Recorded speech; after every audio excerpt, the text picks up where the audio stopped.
afternoon, everybody. Hope you're having an awesome Tuesday. So I am back again. Today we're going to talk about some more crockpot questions that I get asked.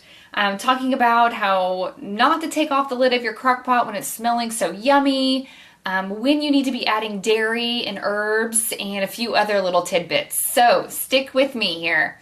I'm also going to give you a link at the very end, and I'll put it in the comments as well about some recipes that you guys can get for your crock pots. So hang out with me here and let's go over some questions I get asked a lot.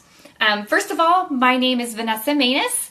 I am the owner and CEO of Grace Fitness and Nutrition, and I am a wife, I am a mom to a 6-year-old little girl, and we have soccer tonight, so I'm getting excited for that. And yeah, let's just go on from here. So the first one, keep the lid closed. I know this is so hard to do whenever you come home from work or whenever you're just doing stuff around the house and you've been out of the room and you come back in and it smells so delicious. You just want to like open it up and like try a little bite. Don't do it. Resist the urge as much as you can to take a peek at that meal or take a little bite of it. I know it's tempting. I do know it's tempting. But actually, some of the research that I've done, opening up the slow cooker lid, even if it's just for less than a minute, it can actually add 30 minutes of cook time to your actual recipe that you're doing. So keep this in mind the next time you want to just pop open that lid and check it. Of course, disregard that rule if you're actually opening it up to stir the food a little bit at the end of the cooking time, just to kind of see if it's just about done or not. So there's number one. Number two, add dairy and herbs at the very end. Now, let's just say you're making some beef stroganoff or something in the slow cooker.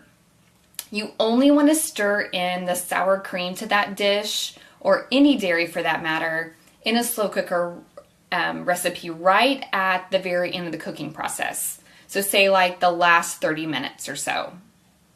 If you do so before that, the dairy is actually going to curdle, which is really disgusting.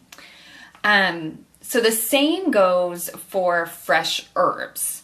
Let's take an example like basil leaves. So basil leaves in a slow cooker, you're going to only want to add the last 30 minutes or so as well.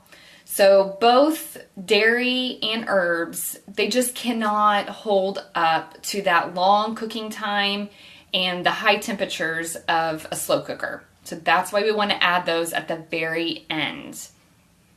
Lastly, browning your meat.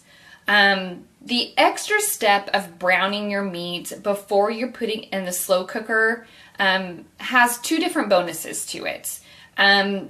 Sure, there's an extra pan to wash if you're browning the meat before you're putting in the slow cooker, but the benefit to the brown meat, it actually gives your dish a little bit more of a flavor to it. I don't know if you've ever noticed that or not, but it does give a little nice flavor to it.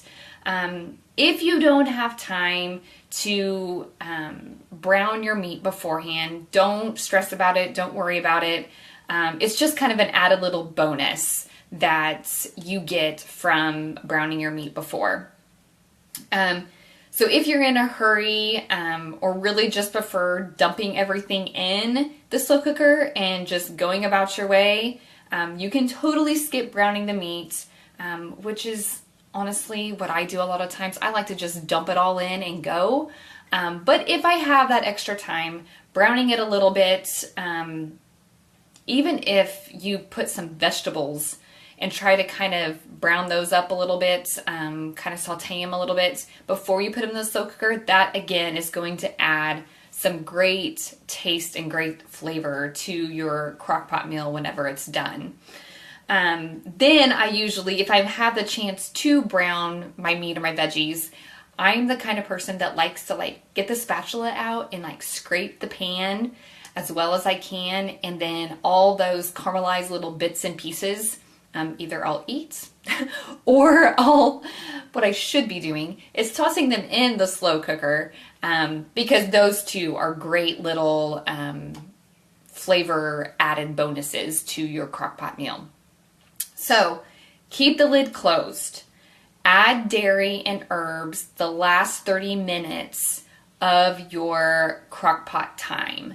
And then browning the meat, if you have time, browning the meat will make your crock-pot dish taste delicious. So there you have it. 3 more questions and tips and thoughts that I get questions about a lot. So like I said, I am excited to give you guys some more crock-pot recipes that you guys can start trying out.